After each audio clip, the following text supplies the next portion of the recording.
এবার mobile balance করতে পারি আমার? জামাল ভাই, আপনি যে আসলেন ডিবির মাঠে, আপনার অনুভূতি কেমন? এখানে আপনি ছোটবেলা থেকে। আমার অনুভূতি অনেক ফ্যান্টাস্টিক, কারণ এখানে আমি ছোটোবেলা থেকেই এখানে আসা যাওয়া করি। জি জি। যেমন ধরুন যে এখানে যে মাঠটা আছে ওই পাশে, হুম আমার মনে আছে যে আমি যখন ক্লাস 5-এ পড়তাম, হুম। 2000 কত সালে, এটা তিন তিন সালের দিকে, 2-3 সালে, 3 সালে আমি 5-এ পড়তাম, বা যখন 4-এ পড়তাম ওই 2002 সাল 3 সাল এই সময় আমি এইদিকে আসতাম, ছাগল নিয়ে আসতাম, 7-8টা ছাগল নিয়ে আসতাম, এসে এই মাঠে ছেড়ে দিতাম। তখন মানে ধান কাটার পরে সারা মাঠ ছাগল খেয়ে বেড়াতো, আর আমি এই দিক দিয়ে বসে থাকতাম। তখন হয়তো এই গাছগুলো অন্য অন্য গাছ ছিল, ওই অন্য জাতের অনেকগুলো গাছ ছিল, মনে নাই সেভাবে। তো এখানে বসে বসে আমরা বসে থাকতাম, বসে ছায়ায় বসে থাকতাম, আর এদিকে মাঠে ঘাস খেয়ে বেড়াতো ছাগলে।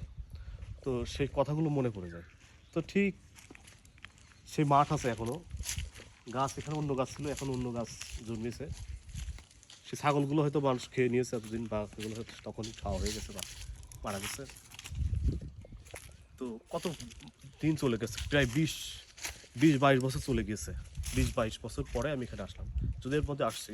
তো জায়গাটা দেখে আমি অনেক বেশি নস্টালজিক হয়ে গেছি, স্মৃতিকাতর যেটাকে বলে বাংলাতে। তো আসলে এখন দুপুরবেলা আপনারা দেখতে পাচ্ছেন যে সবুজ মাঠ, এদিকে যতদূর চোখ যায় শুধু সবুজ আর সবুজ। এই ধান খেতে এখান থেকে যে বাতাসটা আসছে, এটা এত ঠান্ডা একটা বাতাস। আর এইদিকে আছে হচ্ছে মেহগনি গাছ, বিভিন্ন ধরনের গাছ, আর গাছে নতুন পাতা গজিয়েছে। তো সব মিলিয়ে জায়গাটা অনেক ঠান্ডা, অনেক ফ্রেশ এবং ফ্যান্টাস্টিক লাগছে দেখতে। তো আমি প্রকৃতির সাথেই আসলে বাঁচতে চাই, প্রকৃতিকে নিয়েই থাকতে চাই, কিন্তু কর্মব্যস্ত এই জীবনে কিছু অর্থ ইনকামের জন্য এই প্রকৃতি থেকে অনেক দূরে চলে যেতে হয় মাঝে মাঝে।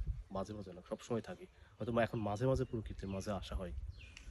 তো আমরা যদি প্রকৃতির মাঝে বেঁচে থাকতে পারি, তাহলে আমাদের লাইফটা আরও সুন্দর হবে, আমাদের চিন্তাভাবনা আরও সুন্দর হবে, এবং আমরা আরও সুস্থভাবে আমাদের জীবনটাকে লিড করতে পারবো। ধন্যবাদ সবাইকে। ধন্যবাদ।